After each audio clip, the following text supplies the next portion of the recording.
Hey guys, Jim Bounds at Motorhome Rehab Ranch. I'm sitting here on the back porch listening to some music. I had a comment on the recent video I did about window tint types. One thing that I forgot to talk about was the window film, the new window film that can be put on our windshield, which is a big deal. That our windshield is a wonderful thing. You're sitting out there and everything's out in front of you. But that means that after about 2 o'clock, even with a visor, it gets pretty hot up there. Thank you, Steve, to remind me to talk about this. Here recently, the biggest problem in window tinting of a windshield like that is it's kind of like trying to stretch a basketball with tinfoil without creasing it. It doesn't like to do that. And in the old days, I say the old days, up until 5 years ago or so, window film could stretch a little bit, but it really wasn't made to stretch. Now, somebody smart in the window tint industry said, wait a minute. We can reformulate the plastic material to be a little bit more flexible, maybe. What do you think? So they've been working on that, and that's always been the big deal. I used to be real proud that I could do the back window of a Camaro in one piece. Problem is, the harder you stretch it, the harder the tension is on the adhesion, and it breaks loose. Okay, so what we did in the past is we did defroster seams, butt seams, bringing pieces together, and we could shape the pieces that it would not have a lot of stress on it. And it would cover a curved window. Well, that doesn't really work on the windshield because the windshield, you can't have a seam in the windshield. DOT wouldn't like that anyway, but it would drive you crazy. So to stretch a large piece of film around a curve like we have, I could do a window strip, like about a 2 or 3 inch thing at the top. Some people have tried to tint the windshields, but they really didn't work well. Again, recently it seems like the window film technology has come up with a new formulation of plastic.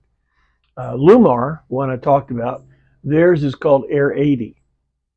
I also did a lot of work with another one that was called Nanofilm. Really good stuff, really stretched well.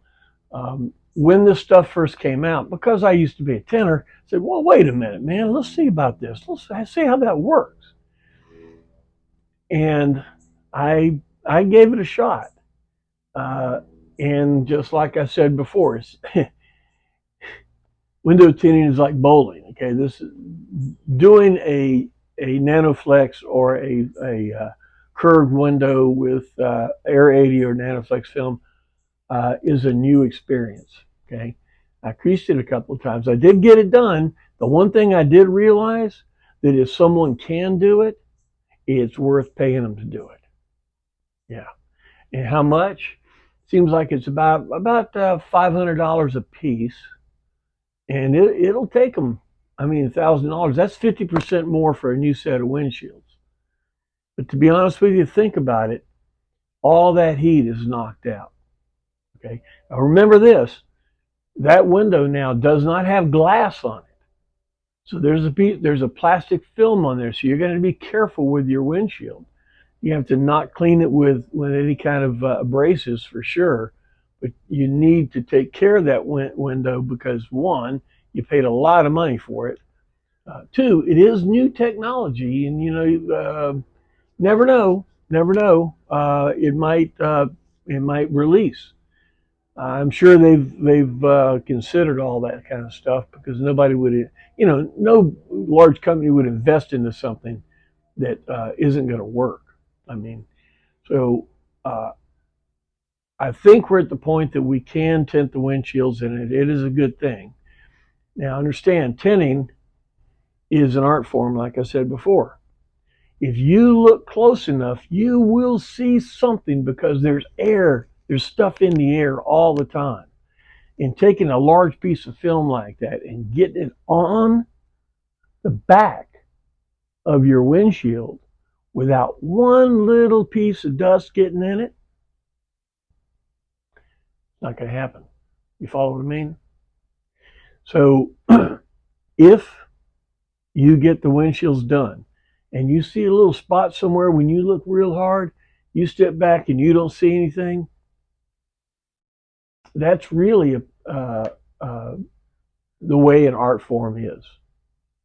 I can't, it's part of the reason that a lot of tinters get out of it, because some guy is just so picky that he'll get down, or while he's working, he's on the other side looking at it and make sure everything's okay.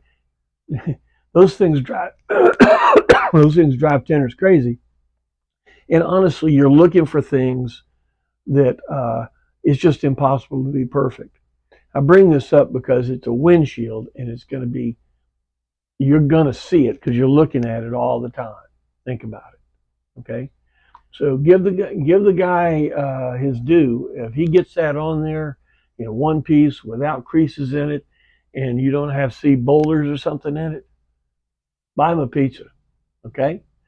This is new technology. Now you can use all this stuff on the side windows, and there's no need to, because the side windows have a two-dimensional curve. The problem comes with window tint is turning it 3 dimensions. That means it has to stretch, and it doesn't like to stretch.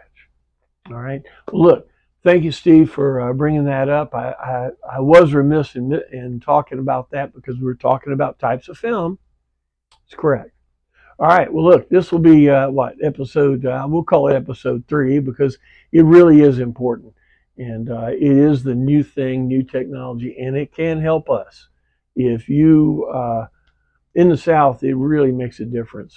Do I have it? No, because I don't have $1,000 to spend on it. But if you do, and if you're doing a restoration, and you recognize the heat issue, windshield tint, pretty cool thing.